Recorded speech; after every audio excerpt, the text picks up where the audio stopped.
सर्वप्रथम सर्वांना श्री स्वामी समर्थ. स्वामी महाराजांच्या कृपेने तुमच्या सर्व चांगल्या इच्छा पूर्ण होत ही स्वामींचरणी प्रार्थना करते आणि आजच्या व्हिडिओला सुरुवात करते. 10 जून 2025 मंगळवार रोजी वटपौर्णिमा आलेली आहे, म्हणजे ज्येष्ठ पौर्णिमा आलेली आहे. पौर्णिमा तिथी प्रारंभ होणार आहे 10 जून 2025 मंगळवार रोजी सकाळी 11:35 ही पौर्णिमा तिथी प्रारंभ होईल आणि दुसऱ्या दिवशी 11 जून बुधवार रोजी दुपारी 1:13 ही पौर्णिमा तिथी समाप्त होणार आहे. वट सावित्रीची पूजा किंवा घरात आपण ज्या सेवा करतो त्या आपल्याला 10 तारखेलाच सुख सौभाग्याचा हा सण 10 जून 2025 मंगळवार रोजीच साजरा करायचा आहे. आता काही कारणास्तव काही महिलांना 10 तारखेला पूजा नाही करता आली, काही मासिक धर्म असेल, त्यांना दुसऱ्या दिवशी 5वा दिवस वगैरे असेल, मग तुम्ही 11 जून 2025 बुधवार रोजी दुपारी 1:25 महिलांनो पूजा करू शकतात. कारण सूर्योदय बघितलेली तिथी असणार आहे. संपूर्ण दिवस ही तिथी मानली जाते, पण 1:13 ही तिथी समाप्त होणार आहे. आपण तिथी समाप्तीच्या आत तुम्ही वडाच्या झाडाची पूजा करू शकता, पण उपवास मात्र आपल्या सर्व महिलांना 10 जून 2025 मंगळवार रोजीच करायचा आहे. आता बऱ्याच ठिकाणी उपवास बऱ्याच प्रकारे केला जातो. काही महिला दिवस रात्र उपवास करतात आणि दुसऱ्या दिवशी वटसावित्री पौर्णिमेचा उपवास सोडत असतात. काही महिला काही ठिकाणी वडाच्या झाडाची पूजा करून येतात, सवाष्ण पूजन करून घेतात, घरी आल्या की उपवास सोडतात. तुम्ही जसं दरवर्षी करतात महिलांनो, अगदी तशाच पद्धतीने उपवास करायचा आहे. मासिक धर्म असेल तरी पण उपवास करायचा आहे. गरोदर महिला असतील त्यांनी उपवास मात्र करू नका. तुम्ही जर 7वा महिना लागलेला असेल, 5वा 7वा, गरोदर महिलांनी वडाच्या झाडाची पूजा करू नका. 3 किंवा 4था महिना असेल, 3रा 4था, मग तुम्ही झाडाखाली गेलात, हळदी कुंकू वाहिलं झाडाला चालेल, फक्त कुणाची ओटी भरू नका. कुणाकडून ओटी घ्यायची पण नाही आणि कुणाला द्यायची पण नाही. गरोदर महिलांनी या गोष्टींचं पालन नक्की करायचं आहे. मासिक धर्माच्या महिला असतील त्यांनी 5व्या दिवशी 11 तारखेला 5वा दिवस येत असेल तुम्हाला, तुम्ही 11 तारखेला पण दुपारी 1:15 वाजेच्या आत पूजा केली तरीही चालेल. तर वटपौर्णिमेचा सुख सौभाग्याचा सण आहे. सावित्रीने आपल्या पतीचे प्राण परत मिळवण्याकरता यमराजाला भक्तीने संतुष्ट केले व आपल्या पतीचे प्राण परत मिळवले. ज्या वृक्षाखाली तो पुन्हा जिवंत झाला ते झाड होते वडाचे. त्यावेळी सावित्रीने वडाची मनोभावे पूजा केली. या प्रसंगाची आठवण म्हणून आजही आपण सर्व सावित्री स्त्रिया वडाची पूजा करत असतो. ज्येष्ठ पौर्णिमेला वडाच्या झाडाची अगदी मनोभावे पूजा केली जाते. व्रत उपवास केला जातो. वड हे देवतुल्य झाड आहे. या ठिकाणी तिन्ही देवतांचा वास असतो. ब्रह्मा, विष्णू, महेश, आपले स्वामींचं तर स्थान आहे हे वडाचं झाड म्हणून या दिवशी वडाच्या झाडाचीच आपल्याला पूजा करायची आहे. शास्त्रच असं सांगतं की वडाच्या झाडाचीच पूजा करायची. आता काही ठिकाणी वडाचं झाडच नाही, मग बघा बाजारात फांद्या सुद्धा विकल्या जातात. तुम्हाला जर झाडाखाली जाता आलं नाही, तुम्ही दरवर्षी फांदीची पूजा करतात, मग तुम्ही त्या फांदीचं काय करतात बरं? तुम्ही विसर्जन करता, प्रदूषण करता. असं करू नका महिलांनो. तुम्ही जर फांदीची पूजा करत असाल तर त्याचं योग्य पूजा केली पाहिजे. मी तर म्हणते फांदीची पूजा करू नका. बघा जरासं लांब असेल झाड पण तुम्हाला मिळून जाईल, झाडाचीच पूजा करायची आहे. आता काही महिला फांदीची पूजा करत असाल तर मग फांदीचं नंतर काय करायचं? तर काय करायचं, तुम्ही जर फांदी आणलीच असेल, मी बघितलंय बाजारात भरपूर फांद्या विकल्या जातात आणि फांदी घेतात आणि फांदीची पण पूजा करतात. मग अशा वेळी काय करायचं, मातीच्या कुंडीत ती फांदी, मी तर म्हणते फांदीची पूजा करू नका, पण तुम्ही करत असाल तर ती मातीच्या कुंडीत फांदी लावायची आहे तुम्हाला आणि त्याची नीट पूजा करायची. आणि दुसऱ्या दिवशी 11 तारखेला ती फांदी थोडीशी माती सकट एखाद्या झाडाखाली तुम्हाला ठेवून यायची आहे. पूजा केलेली फांदी इकडं तिकडं फेकून देऊ नका, वाहत्या पाण्यात टाकू नका, प्रदूषण होतं, आपलेच नदी वगैरे खराब होता. असं करू नका. ती फांदी घ्यायची आहे. घराजवळ जे झाड असेल, आंब्याचं असेल, पिंपळाचं असेल, तिथं ती नीट ठेवायची आहे. तर इतर ठिकाणी अगदी प्रदूषण करायचं नाही आपल्याला. तुम्ही जर फांदीची पूजा करतच असाल तर दुसऱ्या दिवशी ती फांदी थोड्याशा मातीसह घ्यायची आणि एखाद्या झाडाखाली नीट ठेवायची आहे. इतरत्र टाकत बसू नका. मी तर म्हणते एखादं झाड लावा. तुम्ही वडाचं छोटंसं झाड तुम्हाला मिळून जाईल, एखाद्या कुंडीत लावा आणि त्याची पूजा करा. नंतर ते झाड तुमच्या घराजवळ बाग वगैरे असेल, गार्डन असेल, तुम्ही तुमच्या बाल्कनीत वगैरे कुठंही लावू शकता. नंतर थोडं मोठं झालं की मग तुम्ही मोठ्या ठिकाणी बागेत वगैरे लावू शकता. एखाद्या झाडाची पूजा करा महिलांनो, फांदीची चुकून सुद्धा पूजा करू नका. आणि आता फांदीची केलीच तुम्ही पूजा तर मग त्या फांदीची पूजा केल्यानंतर फांदी दुसऱ्या दिवशी एखाद्या झाडाखाली विसर्जन करायची आहे. तुम्हाला वाहत्या पाण्यात वगैरे विसर्जन करून प्रदूषण करू नका. भरपूर महिला फांद्यांची सुद्धा पूजा करता. मी म्हणत नाही तुम्ही जशी दरवर्षी करतात तशीच करा. आता ज्या ठिकाणी जर खरोखर झाड नाही मग एखाद्या फांदीची पूजा केली तर मग ती फांदी दुसऱ्या दिवशी नीट एखाद्या झाडाखाली ठेवायची आहे. नमस्कार करायचे आहे. तुम्हाला काय म्हणजे तुम्हाला झाडाखाली जाता आलं नाही, सावित्री मातेला प्रार्थना करा आणि ती फांदी एखाद्या झाडाखाली नीट विसर्जन करायची आहे. इकडं तिकडं कुणाचा पाय पडेल अशा ठिकाणी टाकू नका. कारण मी बघितलेलं आहे नदीवर वगैरे टाकतात आणि मग त्या फांद्यांची अगदी विल्हेवाट नीट होत नाही, कुठंही पडतात त्याला पाय वगैरे लागतो. अशाने आपल्याला वटसावित्री पौर्णिमेचं फळ मिळत नाही महिलांनो. म्हणून वडाच्या झाडाचीच पूजा करा. बघा, शोधा, कुठंतरी मिळून जाईल तुम्हाला वडाचं झाड. थोडीशी कमी साहित्य न्या पण तुम्हाला वडाच्या झाडाखालीच पूजा करायची आहे. आता वडाच्या झाडाची पूजा करताना वडाच्या झाडाखाली जायचं आहे आपल्याला. त्याआधी काही महिला काय करतात, सकाळी उठतात, आंघोळ वगैरे केली की लगेच झाडाची पूजा करून येतात. असं करू नका महिलांनो. ज्येष्ठ पौर्णिमा आहे. प्रत्येक पौर्णिमा तिथी, अमावस्या तिथी माता लक्ष्मी श्री हरी विष्णूंना समर्पित असते, आपल्या कुलदेवीला समर्पित असते. आणि या वर्षीची वटपौर्णिमा मंगळवारी आल्याने आधी आपल्या कुलस्वामिनीची सेवा करायची आहे महिलांनो. जर असं लवकर उठायचं आहे, अगदी मी तर म्हणते ब्रह्ममुहूर्तावर उठा. या दिवशी आपल्याला काही घरात गोष्टी कामंसुद्धा करायचं आहे, ज्यामुळे वर्षभर घरात अखंड लक्ष्मी नांदेल, पतीची मुलांची भरभरून प्रगती होईल असा हा दिवस आहे. हळद टाकून आंघोळ करायची आहे. सुख सौभाग्यात वाढ होईल, भरभरून वाढ होईल. सोन्याचे दिवस येतील तुम्हाला असा हा दिवस आहे. हळद टाकून आंघोळ करा. तुमच्या कुलस्वामिनीचं, माता लक्ष्मीचं नामस्मरण करा आणि हळद टाकून आंघोळ करा. अगदी मुली असतील, लहान लेकरं असतील, सर्वांनीच जरी केलं, पुरुष मंडळींनी जरी हळद टाकून आंघोळ केली काही हरकत नाही. अगदी चिमूटभर हळद टाकायची आहे, जास्त नाही. थोडीशी हळद टाका. पुरुष मंडळींना नाही टाकायची, पण महिलांनो आपण स्वतः आंघोळीच्या पाण्यात चिमूटभर हळद टाकून आंघोळ करायची आहे. खूप छान अनुभव येईल. त्यानंतर आपलं घरदार स्वच्छ करायचं आहे. मुख्य प्रवेशद्वार म्हणजे आपल्या उंबरठ्यावर हळदीचं लेपन अवश्य करा महिलांनो. म्हणून सांगते, जर असं लवकर उठा आणि आपलं घरदार इतकं स्वच्छ करा, इतकं टापटीप की माता लक्ष्मी धावत आली पाहिजे आणि अखंड टिकून राहिली पाहिजे. तुमच्या घरात पैसा, ऐश्वर्य कशालाच कमी राहिली नाही पाहिजे असा हा दिवस आहे. म्हणून उंबरठा छान पूजन करायचं आहे. मुख्य दार स्वच्छ पुसून घ्या. हळदीने किंवा हळद कुंकू ओलं करायचं आहे. आठवणीने महिलांनो, सकाळीच ही आपल्या घरात ह्या गोष्टी झाल्याच पाहिजे. ज्येष्ठ पौर्णिमा मोठी पौर्णिमा आहे म्हणून मुख्य दार स्वच्छ पुसून घ्या. आधीचं स्वस्तिक असेल पुसून घ्यायचं आहे. हळद कुंकू ओलं करायचं, स्वस्तिक काढायचं. स्वस्तिकच्या आजूबाजू 2 रेषा काढा, 2-2 रेषा काढा.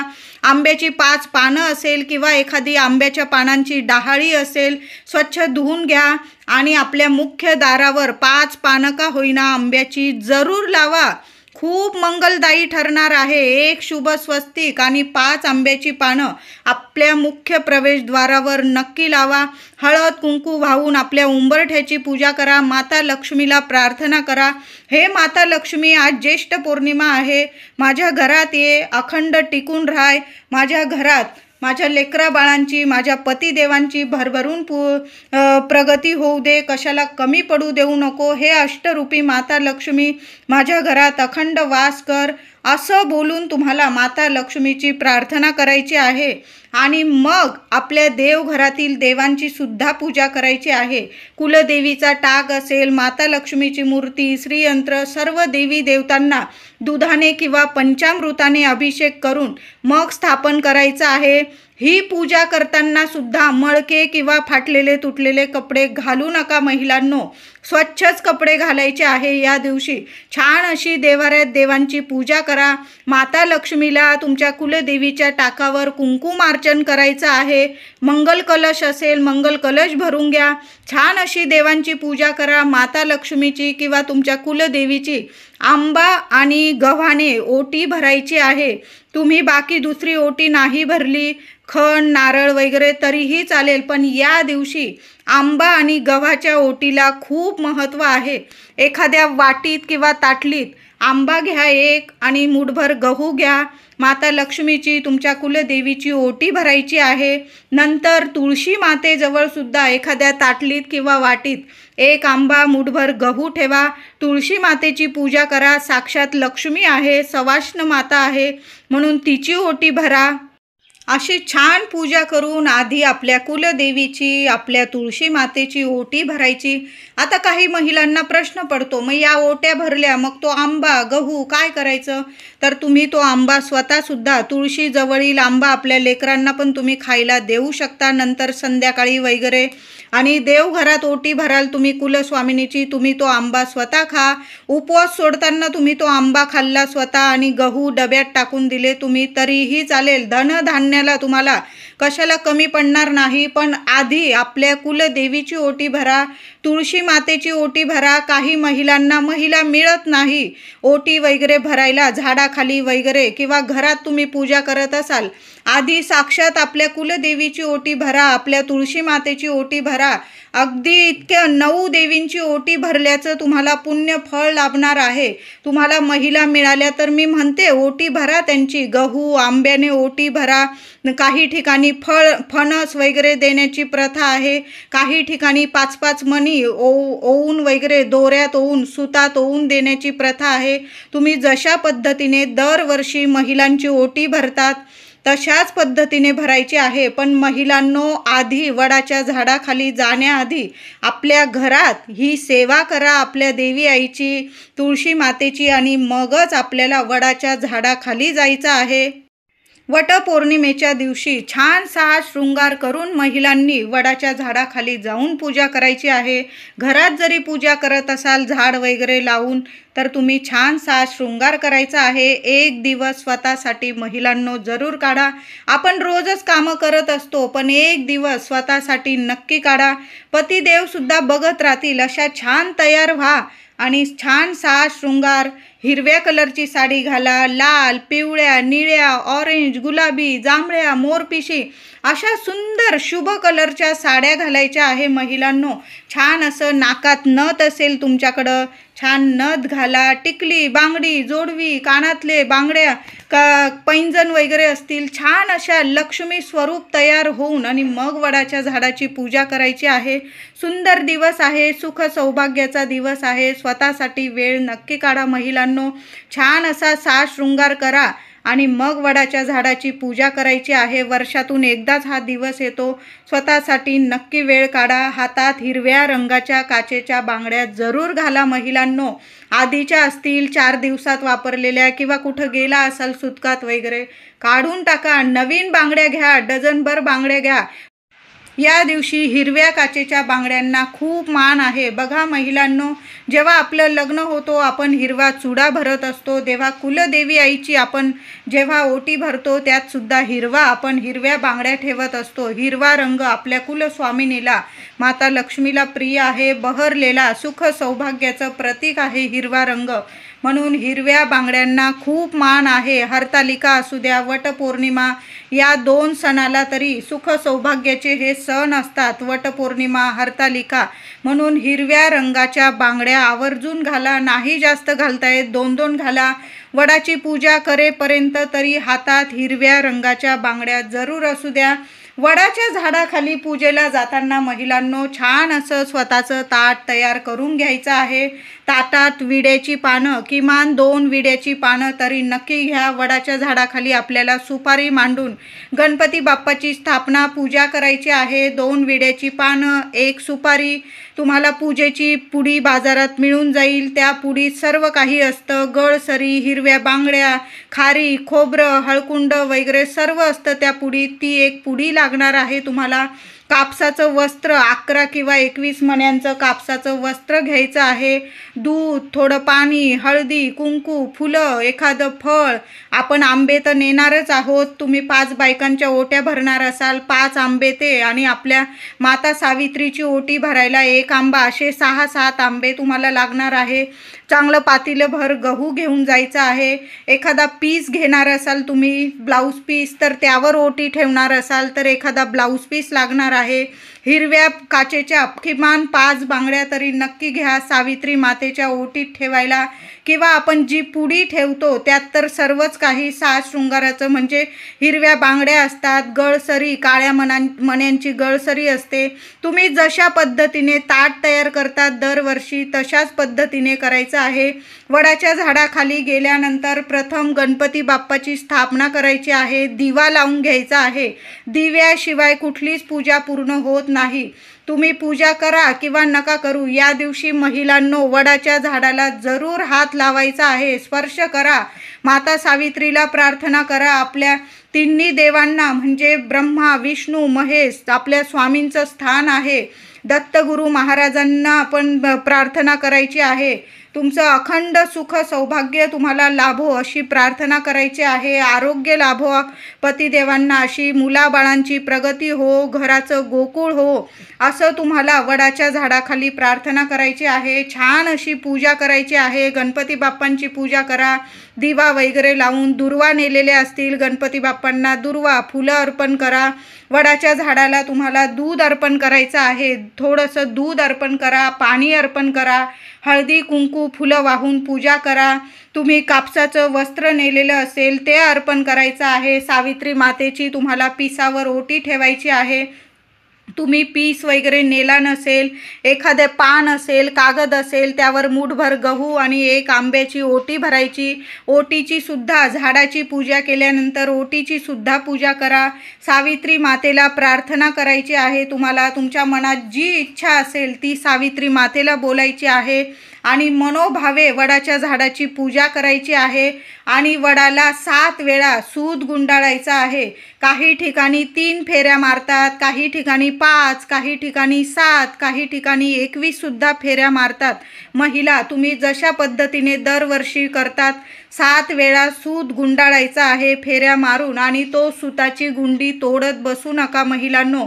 इतर महिलांना तुमची सूत कुणीच द्यायचा नाही. आपली सूताची गुंडी 7 फेऱ्या मारल्यानंतर, 7 प्रदक्षिणा झाडाला मारल्यानंतर ती सूताची गुंडी तिथंच खोचून द्यायची आहे. इकडं तिकडं फेकू नका, तोडू नका, खंडित करू नका. आपली सूताची गुंडी सुख सौभाग्याचं प्रतीक आहे. आपल्या पतिदेवांसाठी आपण झाडाला 7 प्रदक्षिणा घालतो. सूताची गुंडी आपण हे करत असतो, सूत गुंडाळत असतो वडाला. ती सूताची गुंडी तोडू नका आणि इतर महिलांना देऊ नका. म्हणून आधीच आपलं ताट छान तयार करा आणि त्यात सुताची गुंडी आहे का नाही. महिलांनो लक्षपूर्वक आपण सुताची गुंडी झाडाखाली नक्की घेऊन जा. इतरांकडं मागू नका आणि आपली सुताची गुंडी तोडू नका महिलांनो, आणि इतरांना तर अजिबात देऊ नका. वडाच्या झाडाखाली पूजा करून आल्यानंतर आपल्या पतीवरून 1 वस्तू ओवाळून टाकायची आहे. महिलांनो काय करायचं आहे, वडाच्या झाडाची पूजा करून यायची आहे. शांततेत छान पूजा करून या. तिथं देवी आईचं मंदिर असेल, कुठल्या देवांचं मंदिर असेल, तिथं सुद्धा दर्शन करून मग घरी यायचं आहे. तिथं तुम्ही 5 बायकांची ओटी भरत असाल तर ओटी भरून घ्या. नसल भरत तुम्ही तर तुमच्या घरात तर आपण कुलदेवी आईची, आपल्या तुळशी मातेची ओटी तर भरलेलीच आहे. तर घरी आल्यानंतर पतिदेवांचे तुम्ही पाय पडत असाल तर पाय पडून घ्या, नसेल पडत नका पडू, पण पतीवरून एक वस्तू वाळून टाकायचं आहे. तर काय करायचं, थोडेसे अख्खे तांदूळ घ्यायचे आहे महिलांनो, आणि पतीवरून 7 वेळा ते तांदूळ उतरवून घ्यायचे आहे. डोक्यापासून पायापर्यंत पूर्व पश्चिम पतिदेवांना उभं करायचं आहे. अगदी साधे सोप्या पद्धतीने पतीवरून थोडेसे, अगदी थोडे तांदूळ घेतले तुम्ही, पण अखंड घ्यायचे आहे, तुटका तांदूळ घेऊ नका. थोडेसे तांदूळ पतीवरून उभं करायचं पतिदेवांना. पतीवरून डोक्यापासून पायापर्यंत ते तांदूळ उतरवून घ्यायचे आहे. तुम्हाला काही नाही बोलला, तुम्ही श्री स्वामी समर्थ बोललात तरीही चालेल.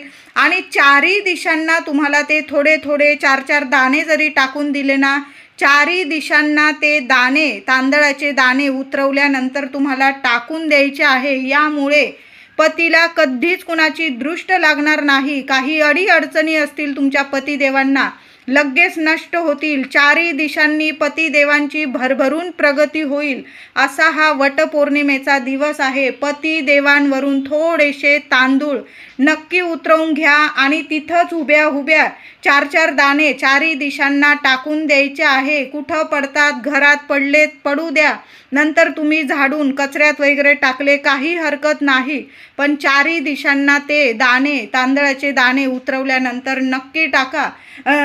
चारही दिशांनी तुमच्या पतिदेवांची इतकी भरभरून प्रगती होईल. कोणी शत्रू त्रास देत असेल, काही अडीअडचणी असतील, संपूर्ण नष्ट होईल असा सुंदर दिवस आहे. पतिदेवांवरून तांदूळ नक्की उतरवून टाका महिलांनो. वटपौर्णिमेला आपल्या देवघरात एक अखंड दिवा लावून ठेवायचा आहे महिलांनो. सकाळी सहज मी सांगितलं आधी, सकाळी आपल्या देवघरात पूजा करा. एक अखंड दिवा, तुम्ही जो दिवा लावतात रोजचा दिवा घसून पुसून घ्यायचा आहे. दुहेरी वातीचा असेल तेल टाका, फुलवातीचा असेल तूप टाका. दिव्याची हळद कुंकू वाहून पूजा करायची आहे. 2 लवंग त्यात टाकून ठेवा. 1 कापूरवडी, छान असा दिव्याला आसन वगैरे देऊन दिव्याची पूजा करून छान दिवा लावून ठेवा. जास्त तेल तूप टाकून ठेवा. दिवस रात्र दिवा जळला पाहिजे, दुसऱ्या दिवसापर्यंत तो दिवा जळत राहील याची काळजी घ्या. विजला काही घाबरू नका, दिवा पुन्हा प्रज्वलित करून द्या, पण अखंड दिवा एक असा लावूनच ठेवा. यामुळे काय होईल, त्या लवंगांच्या वासाने आणि कापराच्या वासाने लक्ष्मी माता प्रसन्न होईल. घरातलं वातावरण सकारात्मक पवित्र होईल. जी काही नकारात्मकता असेल, घरात अडीअडचणी असतील, दारिद्र्य असेल, काही खूप आरोग्य वगैरे नीट राहत नसेल, तुमच्या मनाला नकारात्मक वाटत असेल, तुमच्या घरात संपूर्ण नष्ट होईल. म्हणून हा उपाय, दिव्याचा उपाय नक्की करा महिलांनो. दिव्यात फक्त 2 लवंग फुलाच्या आणि 1 कापूरवडी, भीमसेन कापूर असेल अतिशय उत्तम, दिव्यात नक्की टाका. दिवा प्रज्वलित करताना माता लक्ष्मीला तुम्हाला जी प्रार्थना करायची आहे, पतिदेवांविषयी, मुलांविषयी, तुमच्याविषयी, कुटुंबाविषयी, ती प्रार्थना करा आणि असा एक दिवा नक्की लावून द्यायचा आहे. आता उपवास सोडताना काही महिला पूर्णावरणाच्या नैवेद्य दाखवतात देवी देवतांना. आधी देवांना नैवेद्य दाखवा. गोमाता असेल, गाईला नैवेद्य नक्की द्या महिलांनो. उपवास सोडण्याआधी गाईला नैवेद्य द्या. साक्षात लक्ष्मी आहे, 33 कोटी देवी देवता वास करतात. तुम्ही एक वेळेस वडाच्या झाडाची पूजा नाही केली चालेल, पण गोमातेला आधी नैवेद्य नक्की द्या महिलांनो. पूर्णावरणाचा द्या किंवा साधी ताजी चपाती घ्या, तूप लावा, गुळाचा खडा ठेवा. स्वतःच्या हाताने तो नैवेद्य गाईला खाऊ घालायचा आहे.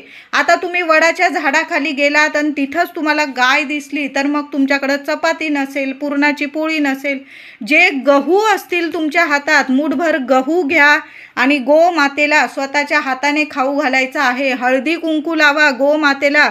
साक्षात सवाष्ण आहे ती. इतकी तुम्ही 5 सवाष्ण नाही पूजले आणि गोमातेचं पूजन केलं ना, तर हजारो सवाष्ण पूजण्याचं तुम्हाला फळ प्राप्त होणार आहे महिलांनो. म्हणून गोमातेची ही सेवा नक्की करा. मूठभर गहू खाऊ घाला, ताजी चपाती, पूर्णावरणाचा नैवेद्य असेल, गोमातेला नक्की खाऊ घाला. नमस्कार करा. मारकी गाय असेल, लांबून नमस्कार केला महिलांनो तुम्ही तरीही चालेल. कापूर नक्की जाळा संध्याकाळी. आणि कापूर आरती झाल्यानंतर त्या कापूर सोबत तुम्हाला 5 लवंग जाळायचे आहे. आणि 5 लवंग जाळताना संपूर्ण घरात हा लवंगांचा धूर पसरवायचा आहे. आणि नंतर ते धुपाचं भांडं, कापराचं भांडं आपल्या मुख्य प्रवेशद्वारावर उंबरठ्यावर ठेवून द्या. जसा जसा तो लवंगांचा कापराचा धूप आपल्या घरात पसरेल तसा तसा आपल्या घरात जो वास्तुदोष असतो, काही वेळा नकारात्मकता असते, कुणी येऊन गेलं की आपल्या घराला, मुलाबाळांना, पतिदेवांना दृष्ट लागते, संपूर्ण दृष्ट उतरून जाईल, नकारात्मकता नष्ट होईल. म्हणून कापूर नक्की जाळा आणि कापरासोबत 5 लवंग महिलांनो जरूर जाळायच्या आहे. संध्याकाळी कापराचा हा उपाय नक्की करा. पौर्णिमेच्या दिवशी वडाच्या झाडाची पूजा करण्याचा शुभ मुहूर्त काय? तर 10 जून 2025 सकाळी 11:35 ही पौर्णिमा तिथी प्रारंभ होणार आहे आणि दुसऱ्या दिवशी 11 जूनला दुपारी 1:13 ही पौर्णिमा तिथी समाप्त होणार आहे. तर 10 जूनला 11:30 नंतर 11:35 नंतर आपण वडाच्या झाडाची पूजा करू शकतो. संध्याकाळी 5-5:30 वाजेपर्यंत महिलांनो वडाच्या झाडाची पूजा करा. फक्त ऐन संध्याकाळी दिवा लागणीला वडाच्या झाडाची पूजा करू नका. कुठल्याच झाडाला संध्याकाळी हात लावू नये. म्हणून संध्याकाळी 5 ते 5:30 वाजेपर्यंत मी तर म्हणते 5 वाजेपर्यंतच वडाच्या झाडाची पूजा करा. आता तुम्ही जर राहू काळ मानत असाल महिलांनो, तर मंगळवारी दुपारी 3 ते 4 हा 1 तासाचा राहू काळ असणार आहे. तुम्ही जर राहू काळ मानतात तर या काळात पूजा करू नका वडाच्या झाडाची. बाकी संपूर्ण दिवसच हा शुभ आहे.